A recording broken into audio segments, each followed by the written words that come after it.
It is the dawn of the final day, day 30 of part 1 of the challenge, but day 30, last day of NaNoWriMo. We did it. I already crossed the threshold of 50k last night, although it was quite unimpressive with that 800 words. But today we're going to try to beat that. So, yeah, we're starting off not early. It's actually not dawn. It's like 11.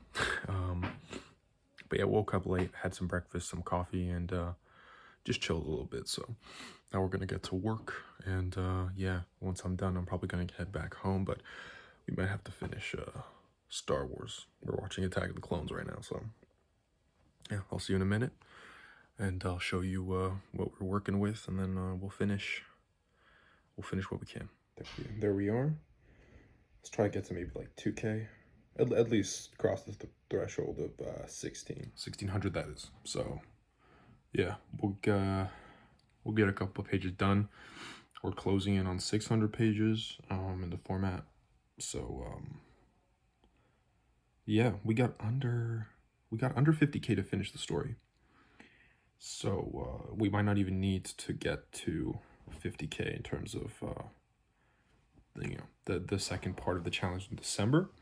Just whatever works, whatever pace I'm gonna be going at. Let's hope the pace is real, because Matt Pace is doing it, so gotta live up to the name, right?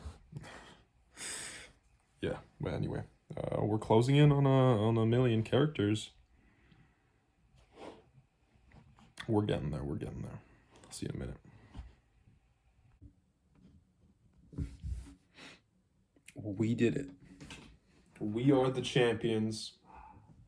Well, I didn't technically, but yeah, today's the big day. We got 2,173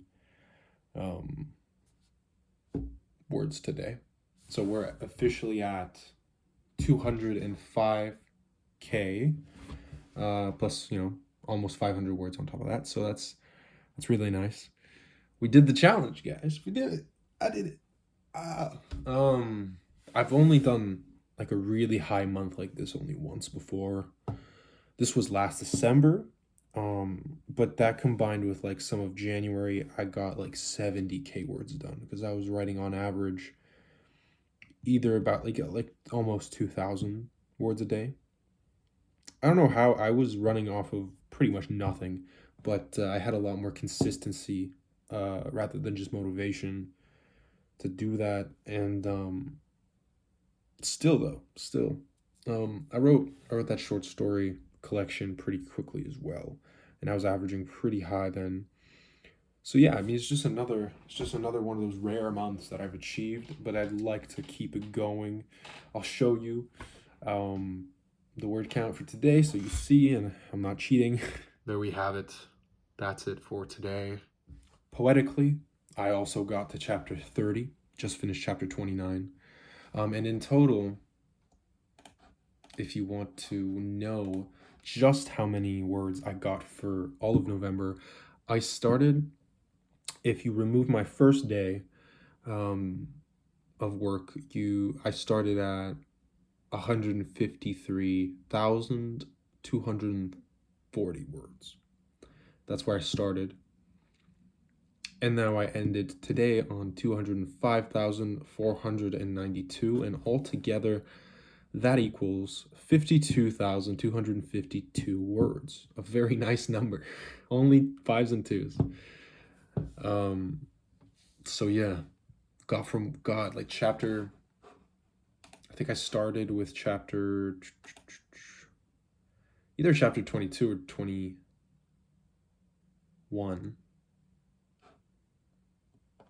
Might have been chapter 22.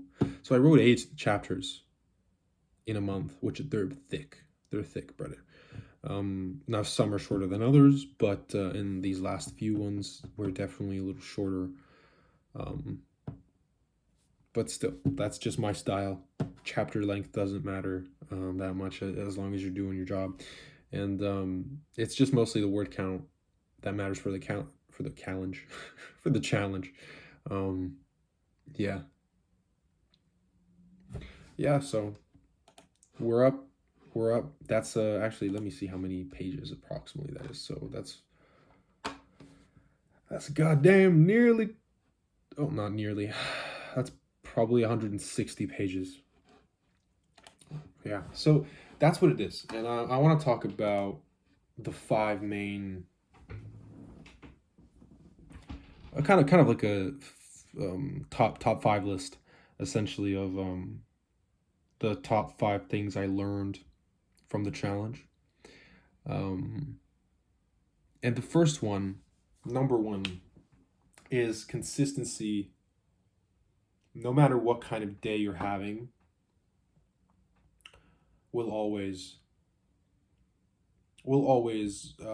be better than nothing. Consistency every single day is truly what like makes um, it's the only tool at your disposal that you completely um, don't always control because of things get in the way, right? But here's number two. So number two of just consistency, it adds to like the point of consistency is that you don't always have to absolutely get a particular word count. The challenge is 50K in a month, but if you fall below that, you're not a loser. You're not terrible at writing. You're not slow. You just have a life, and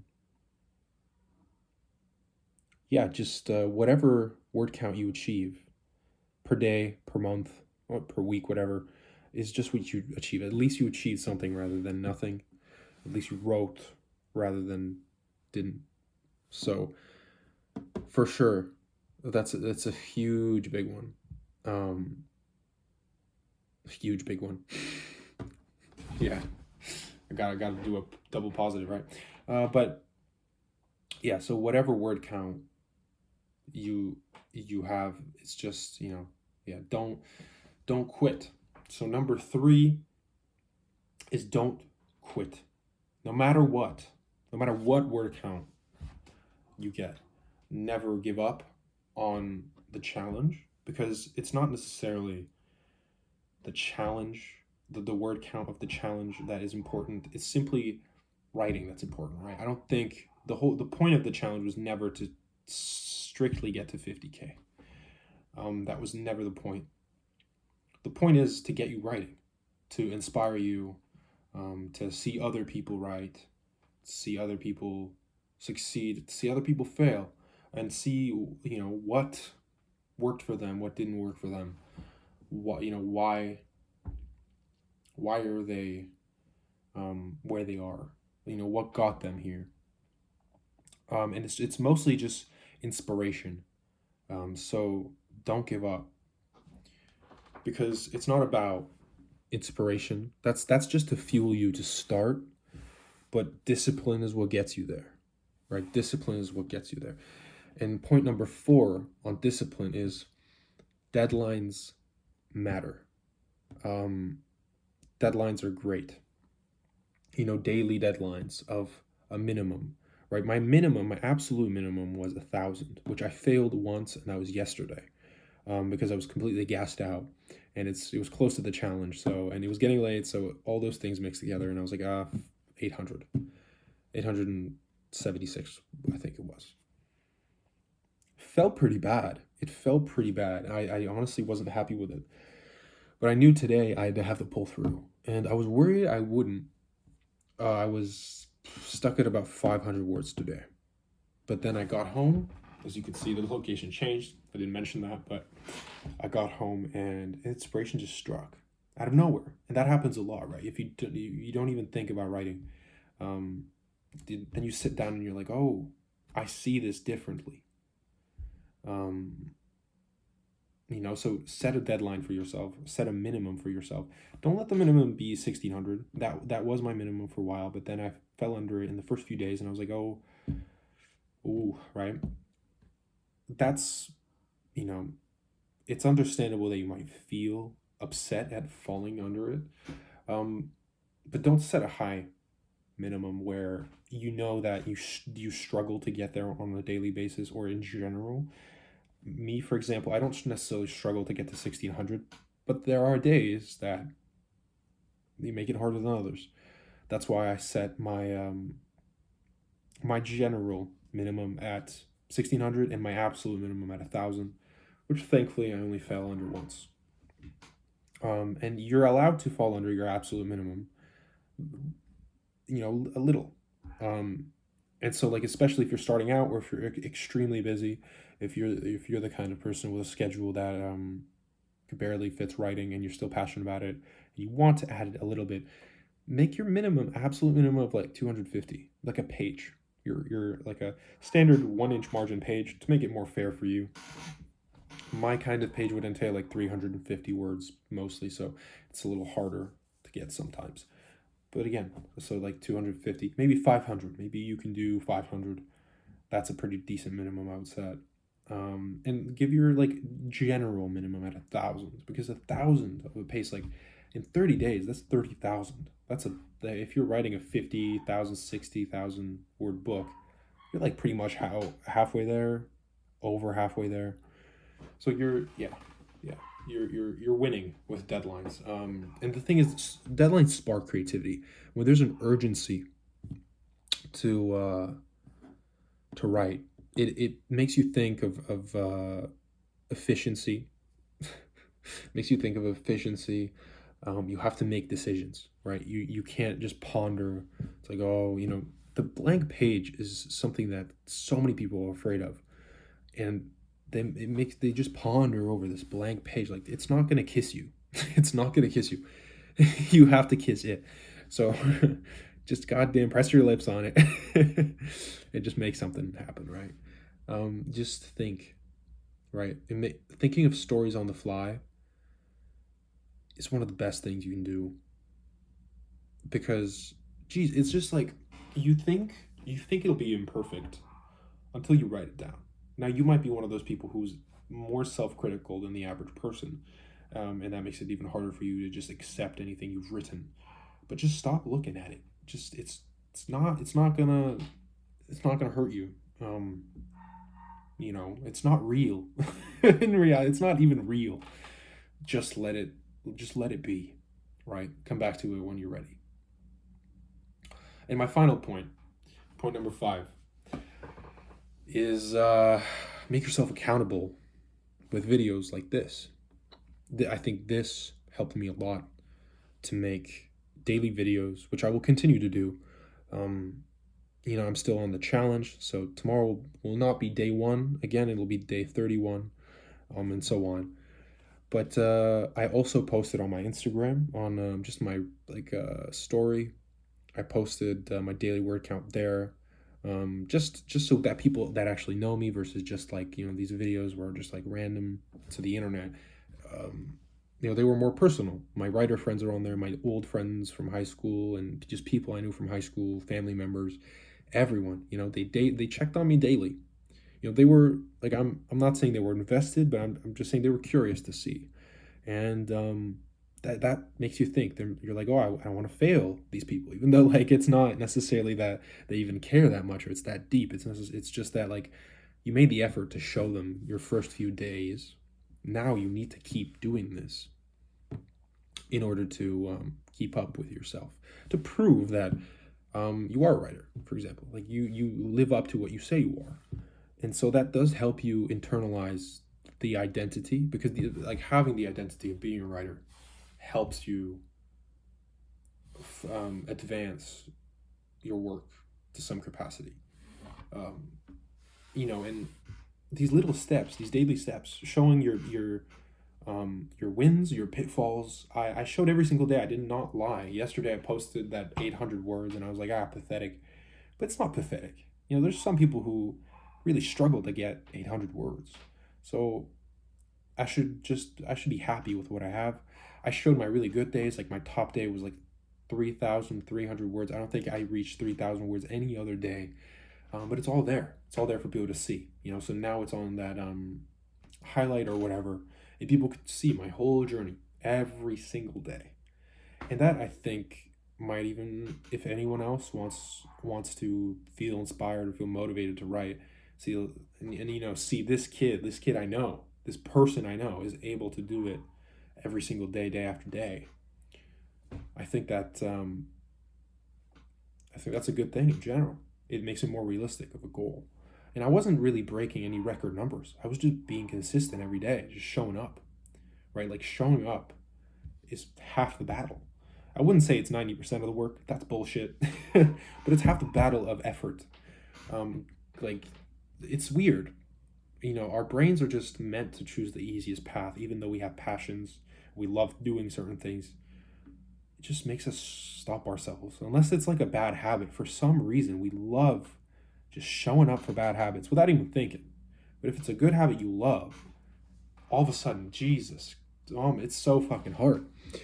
So that's what you have to do. You have to force yourself and keep yourself accountable with the internet, because you can't just have someone hover over you all day. I mean, I could have done that with my girlfriend. There were certain days where I was like, hey, don't let me leave. Don't let me even feed myself until I write this amount. And that might be extreme. And I don't think she even agreed with me. She definitely didn't. But like I just said, like, just keep me accountable yourself, so that, ask me if I'm done.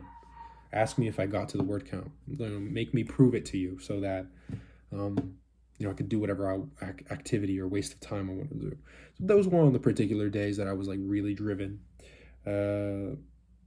Yeah, but just keeping yourself accountable is gold. It's really just gold. So that's probably the most powerful trick in this list. It helped me. I think even when discipline was waning, at the back of my mind, I was like, well, I have to update YouTube. I have to update my Instagram. These people will know. If I miss a day, they will notice. And they'll be like, oh, look at him. He's slipping up. He's not who he says he is. And even though it's not that deep, and probably nobody probably thought that, it's just there. It's you come up with your own stories in your mind to get yourself going. So that's that. Yeah. But that's day 30. Day 30, November 30th. Tomorrow's December. It went by in a flash, to be honest. That's my sixth takeaway. My sixth takeaway, to be honest, is the time goes by anyway. So might as well start today. This is the same with like fitness, right? People are like, oh, I don't want to, exercise. It'll take so many years to get to this physique I want. Or it'll take so many years to study this degree, or to get this job, or to make an impact in any way, right? Takes so many years, so much effort over so many years to do anything of substance. Well, the time will pass anyway. You probably said something like that when you were, I don't know, I'm 21 now.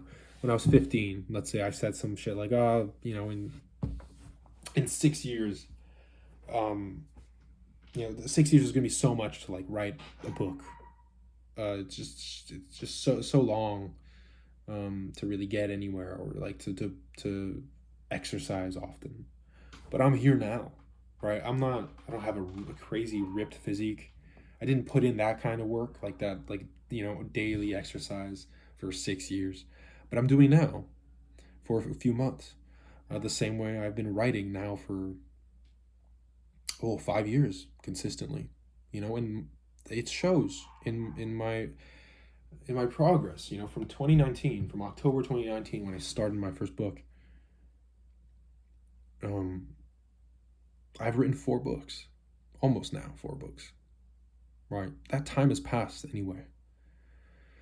So if I didn't, I'd be sitting here right now being, damn, why didn't I write those books? I had the time. So no matter how little time you have, at the end of the day, you have the rest of your life to make decisions. So yeah, the time will pass anyway. Choose to spend it wisely. That's my sixth takeaway. So that's that. End of day 30. It was a very enjoyable challenge. I'm glad I did it. Yeah, it was one of those. It's one of those moments in October that I had. I needed a change. I needed a change of pace, right? A change of pace for mad pace. So we did it, and I can tell you, it was worth it. That's takeaway number 7. It was worth it, and it will be for you, no matter where you get. Even if you write 10,000 words, man, that's 1 month.